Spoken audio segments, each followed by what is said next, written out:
DTC Delhi परिवहन निगम pension के बारे में नवीनतम खबर यह है कि दिल्ली सरकार ने सेवानिवृत्त कर्मचारियों के लिए पेंशन का भुगतान किया है। कुछ मामलों में पेंशन भुगतान में देरी हुई थी, लेकिन दिल्ली सरकार ने देरी हुई पेंशन राशि का भुगतान करने के लिए 650 करोड़ रुपए मंजूर किए थे। विस्तार 1. पेंशन भुगतान। दिल्ली सरकार ने सेवानिवृत्त डीटीसी कर्मचारियों की पेंशन के लिए 280 करोड़ रुपए मंजूर किए। 2. पेंशन में वृद्धि। दिल्ली सरकार ने अपने बजट में वृद्धावस्था पेंशनभोगियों के लिए मासिक भुगतान में 500 रुपये की वृद्धि की है। आउटलुक मनी 69 वर्ष तक की आयु के वरिष्ठ नागरिकों के लिए व्यक्तिगत पेंशन 2000 रुपये से बढ़ाकर 2500 रुपये और 70 वर्ष और उससे अधिक आयु के लोगों के लिए 2500 रुपये से बढ़ाकर 3000 रुपये कर दी गई है। Outlook money 3. पेंशन योजना। डीटीसी ने 12,000 मौजूदा और पूर्व कर्मचारियों के लिए एक नई पेंशन योजना को मंजूरी दी है। ABP news. ये योजना उन कर्मचारियों के लिए है जो 1992 की डीटीसी पेंशन योजना का विकल्प नहीं चुन पाए थे। और 4. चिकित्सा कवरेज। सभी सेवानिवृत्त कर्मचारियों, उनके आश्रितों और वृत्त नियमित कर्मचारियों के आश्रितों को डीटीसी कर्मचारियों के लिए मौजूदा विशेष चिकित्सा योजना के अंतर्गत मिलने वाले लाभों में शामिल करने को भी मंजूरी दी गई है। ABP news.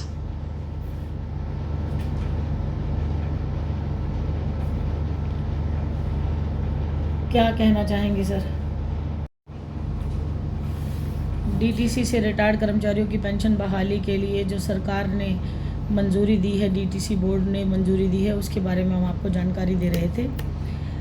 और जितने भी कर्मचारी अभी पेंशन जिनकी बीच में रुक गई थी उनकी सबकी आ गई है, उनको बहुत बहुत बधाई। काफ़ी कर्मचारियों के सवाल मेरे पास लगातार आए थे, पेंशन अभी तक क्यों नहीं आई है और कब तक आएगी, और हमारी जो चिकित्सा सुविधाएं हैं उनका क्या होगा। उसके विषय में हमने आपको एक छोटा सा क्लिप दिखाया है जो हमने ऑनलाइन गूगल से निकाला है, और आप भी खुद जाकर दे सकते हैं और वेरीफाई कर सकते हैं क्या फैक्ट्स हैं और क्या डिटेल हमें अवेलेबल हो रही है।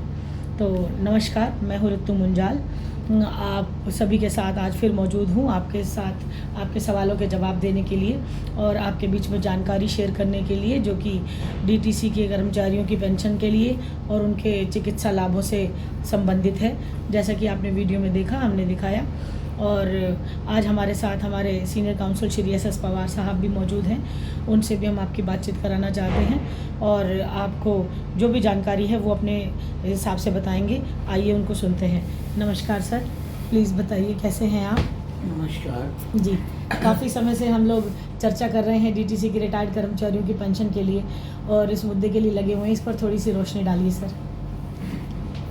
देखिए, ये ऋतु मैम के अथक प्रयासों का ही फल है कि जो यहाँ तक बात पहुँची है, वरना डीटीसी डिपार्टमेंट का जो रवैया था इनके प्रति बहुत ही नेग्लिजेंट और एकदम अजीब सा रहा कि वो इतने रूथलेस हो गए कि अपने कर्मचारियों का कुछ ख्याल ही नहीं कर रहे थे और उनको गुमराह कर रहे थे।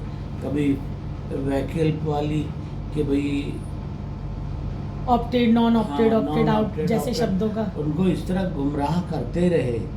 और इवन इन बीच इसी बीच इन्होंने एक दूसरे ईपीएफओ की भी वो कर दी, जबकि उसका कुछ बनता नहीं है।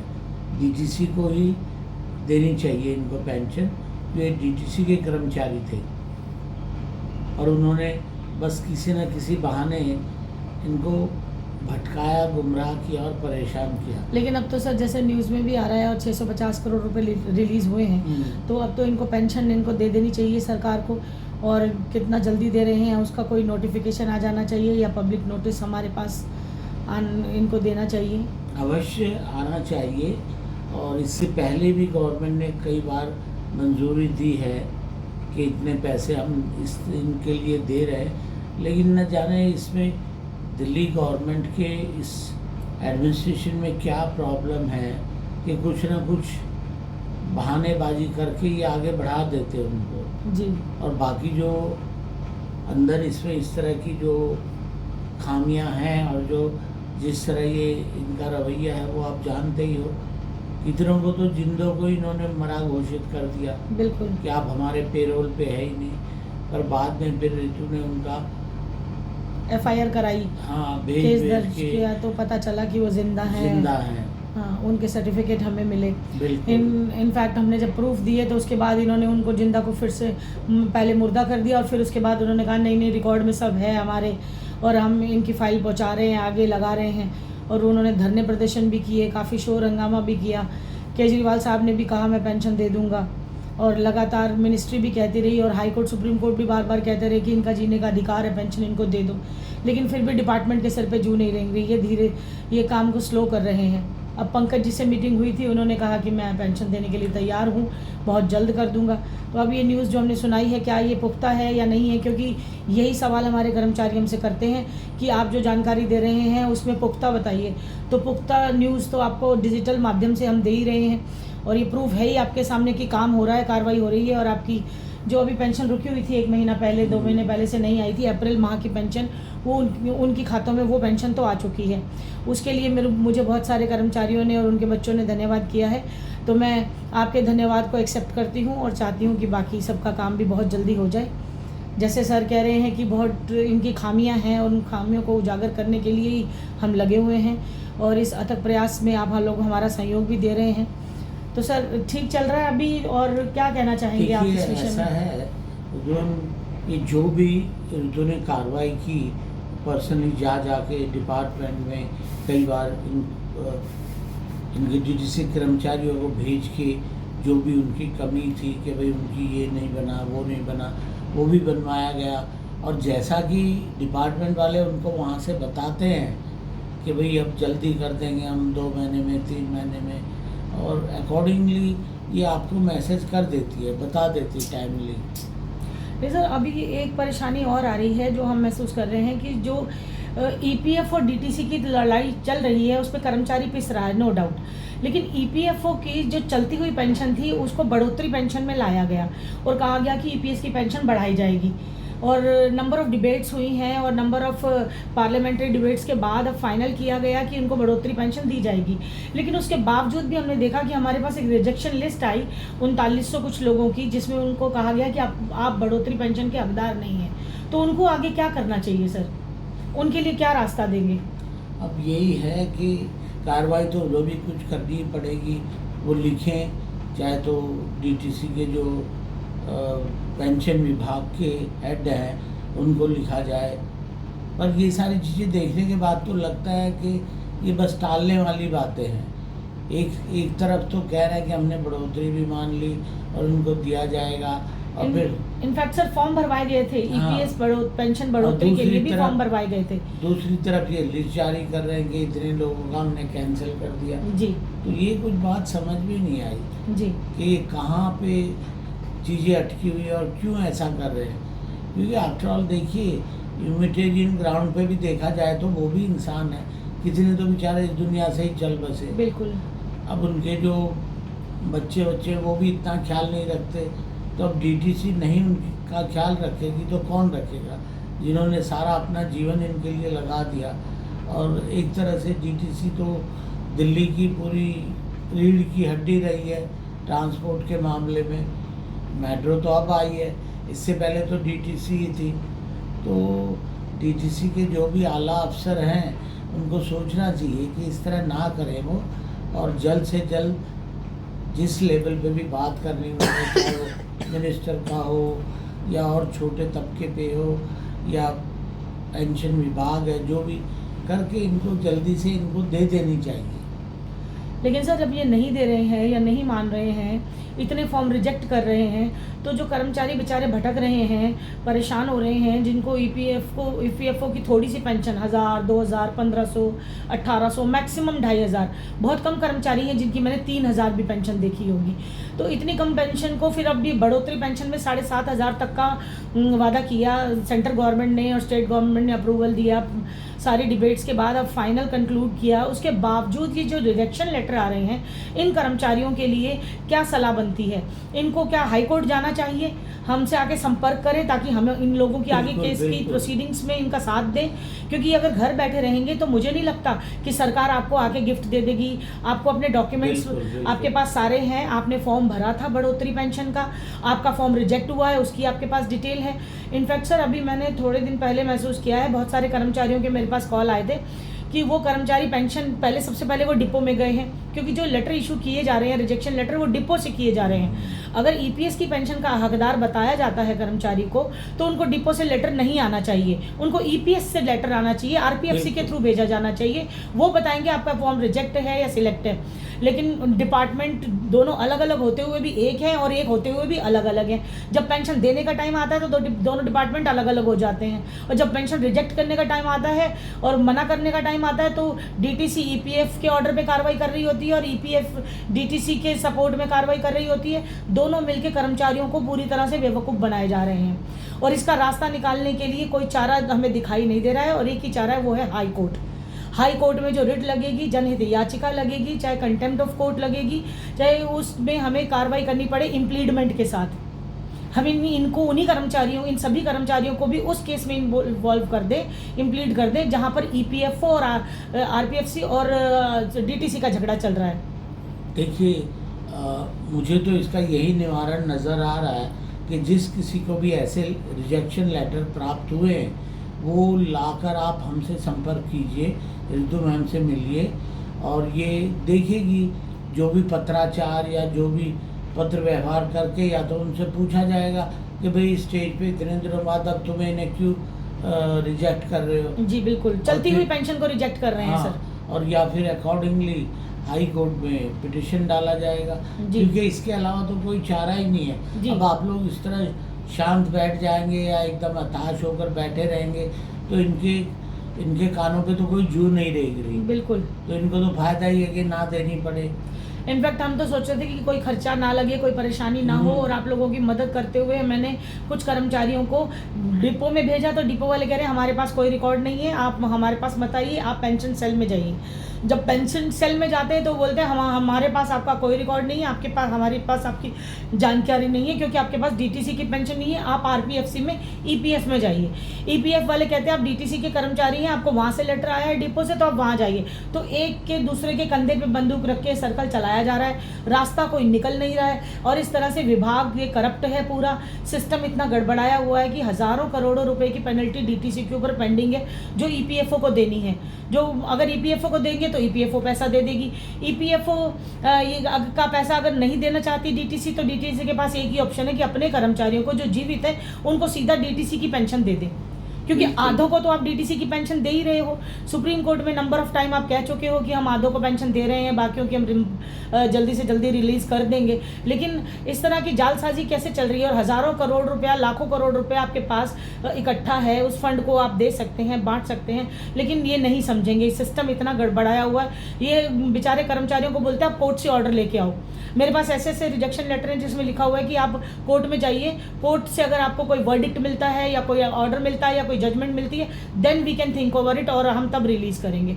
तो हमारा और हमारे सीनियर का, हम लोगों का being a supreme court councils, court में बैठे हुए इतने सालों के बाद हम इस चीज़ को महसूस कर रहे हैं और बताना चाह रहे हैं आपको कि आपकी डीटीसी की पेंशन आपको डीटीसी के कर्मचारियों को मिलनी चाहिए, और आरपीएफसी, ईपीएफ ये सब खत्म हो जाएगा। इसके लिए आपको कोर्ट में आना होगा, अपनी फाइलें इम्प्लीट करनी होंगी, आप अपना जो फॉर्म भरा है वो, उसके साथ आपका जो रिजेक्शन लेटर है वो, अपना Aadhaar card, PAN card, token number, batch number, आपका आइडेंटिटी कार्ड, आपका मेडिकल कार्ड, सारे दस्तावेज़ों की लिस्ट हम आपको व्हाट्सएप पे भेज देंगे। आप अपना व्हाट्सएप नंबर हमारे व्हाट्सएप नंबर पे डिटेल डाल के शेयर कर सकते हैं। मेरा नंबर आपके पास है, सर का नंबर भी मैं आज आपके साथ शेयर करना चाहती हूँ। मेरा नंबर है 9818209001 और सर का है 9711155451। आप नोट कर लीजिए। एक बार और बता देती हूँ सर, प्लीज़ बता दूं एक बार उनको, ताकि ये जो भी डॉक्यूमेंट आपको चाहिए आप व्हाट्सएप के माध्यम से हमसे मांगिए, आपको लिस्ट ऑफ डॉक्यूमेंट हम प्रोवाइड कराएंगे। आप अपने पेपर इकट्ठे कीजिए, अपनी फाइल बनाइए, और फाइल बना के इमीडिएट कोर्ट में इम्प्लीड हो जाइए, तभी आपको रिलीफ मिलेगा। और आप सोचेंगे कि हम डिपार्टमेंट टू डिपार्टमेंट पत्राचार करते रहें और इस तरह की डिटेल भेजते रहें, तो शायद उम्मीद कम है और समय इस तरह से ज़्यादा ज़ाया हो जाएगा। तो हमें इमीडिएट कार्रवाई करनी होगी, शांत होकर बैठने का कोई इसमें औचित्य नहीं नज़र आ रहा है। क्योंकि देखिए जी। अभी आप लोगों की भी उम्र ऐसी हो गई है, आप लोग इतने उम्र दराज हो चुके हैं कि अब बार बार भाग नहीं सकते उनके पीछे। अब उनको तो जरा सी लगती है, कहेंगे ईपीएफओ पे चले जाओ, वहाँ चले जाओ, ये चले जाओ, तो अब किस लिए चले जाएं जब उनके पास सारा रिकॉर्ड है, आपने सारा जीवन उनके लिए लगाया हुआ है। तो इसका मतलब ये थोड़ी कि उनकी एक उसके पीछे आप परेशान होते रहेंगे। तो इसलिए ये राइट समय है। अब आप ज़्यादा हताश मत होइए, अब तक तो आपने बहुत सह लिया। अब इसका यही है कि आप ऋतु मैम के दफ्तर में आएँ और अपने सारे कागजातों को सुनिश्चित करके, और सारा जो रिजेक्शन लेटर आपको मिला है या किसी भी तरह का है, तो आप तैयारी कीजिए, तभी इनके उस पर इनके होश ठिकाने आएंगे। बिल्कुल। वरना आए दिन जज पे जज रिटायर्ड हो जा रहे हैं, सुप्रीम कोर्ट, हाई कोर्ट। अब एक यही तो इसलिए आप लोगों से मेरी गुजारिश है कि आप चाहते हैं तो जल्द से जल्द संपर्क करें। ऋतु मैम के संपर्क करके और अपने कागजात वगैरह तैयार करके और तैयारी कीजिए। जी। अवश्य आपको पेंशन वगैरह तो मिलेगी और बिल्कुल। देनी तो पड़ेगी इन्होंने, क्योंकि लेट तो बहुत कर ही दिया इन्होंने। और पर इनको भी थोड़ा इस चीज़ का एहसास होना चाहिए कि भाई कितना तंग कर लिया इन बुजुर्ग इंसानों को, और कितना तड़पाएंगे, परेशान करेंगे। बिल्कुल। तो आप मेरी बात मानिए और आइए, हम हर तरह से आपको मदद करने के तैयार हैं। बहुत बहुत जय हिंद, शुक्रिया। जय भारत। बहुत नमस्कार। बहुत बहुत बहुत शुक्रिया सर, आपने अच्छे शब्दों में इनको समझाने की कोशिश की है और सरकारों को भी हम लोग समझा रहे हैं और सारी चीज़ें मद्देनज़र रखते हुए हम लोग आगे कार्रवाई कर रहे हैं। आप लोगों का हमेशा साथ देंगे और आप लोगों के लिए मेहनत करेंगे। अभी जो भी विषय हमारे पास आते हैं, सबसे बड़ा मुद्दा तो पेंशन का ही है, बुज़ुर्गों को लेकर है। और सर आपका फ़ोन आ रहा है तो प्लीज़ अटेंड कर लीजिए, आई विल मैनेज। तो मैं अपने कर्मचारियों से थोड़ी बात और कर लेती हूँ और उन सभी कर्मचारियों को, उनके परिवार वालों को, सबको जब जानकारी देते हुए मैंने अपने सीनियर काउंसिल से आपको मिलवाया, आपसे बातचीत कराई और आपको ये बताया कि अब आपको आगे कार्रवाई में कैसे आगे बढ़ना है। जिन कर्मचारियों की पेंशन आ गई है उनके लिए कोई टेंशन नहीं है, आप रिलैक्स होकर रहिए, आपका काम हो रहा है। मेडिकल कैशलेस तो आपके पास जल्दी आ ही जाएगी। मेडिकल कैशलेस स्कीम जो है उसके ऊपर भी हमने काफ़ी वर्किंग की है और अब सबके लिए होगा, वो भी रास्ता निकल रहा है, निकलेगा और जल्दी ही आपको इसका लाभ भी मिलेगा। आप इससे वंचित नहीं रह सकते, इसके लिए आप बेफिक्र हो जाइए। और रही बात बाकी सभी कर्मचारी जो वीआरएस लेकर रिटायर हुए थे, उनके लिए मैंने अभी आप थोड़ी देर पहले आपको बता ही दिया है कि हमारी जो 21 तारीख की डेट है उसमें हम लोग अर्जेंट एप्लीकेशन हमने लगाई है और उसकी जैसी हेयरिंग आती है कल या परसों में हम आपको ज़रूर बताएंगे। तो मंगल या बुधवार को उम्मीद है कि हमारे पास इसकी पूरी खबर आ जाएगी और उसके बाद हम हाई कोर्ट में जितने भी कर्मचारी इम्प्लीड हैं उनके लिए तो कार्रवाई कर ही रहे हैं, बाकियों को सर ने बता ही दिया है। और अब साथ साथ मैं एक जानकारी आपको और दे दूं, मेरे पास कुछ फ़ोन ऐसे भी आ रहे हैं जो कि बेचारे कर्मचारी कॉन्ट्रैक्ट पे हैं और वो कॉन्ट्रैक्ट कर्मचारी जो हैं वो यंग एज में भी बहुत कम सैलरी या ना सैलरी मिलने पर या सैलरी लेट मिलने पर बहुत परेशान हो रहे हैं और उनको पक्का करने के लिए भी दिल्ली सरकार ने पिछले टाइम पे आतिशी जी के टाइम पे सर्कुलर निकाले, नोटिफिकेशंस निकाली और पब्लिक नोटिस निकाले और कहा गया कि इनको पक्का किया जा रहा है। लेकिन उसके बावजूद भी अभी भी परेशानी की हालत में जीवन यापन करने को मजबूर हो रहे हैं हमारे जो यंगस्टर्स हैं और कॉन्ट्रैक्ट कर्मचारी हैं, उनके ऊपर भी ध्यान दिया जाए और उस वर्किंग को भी आगे बढ़ाया जाए।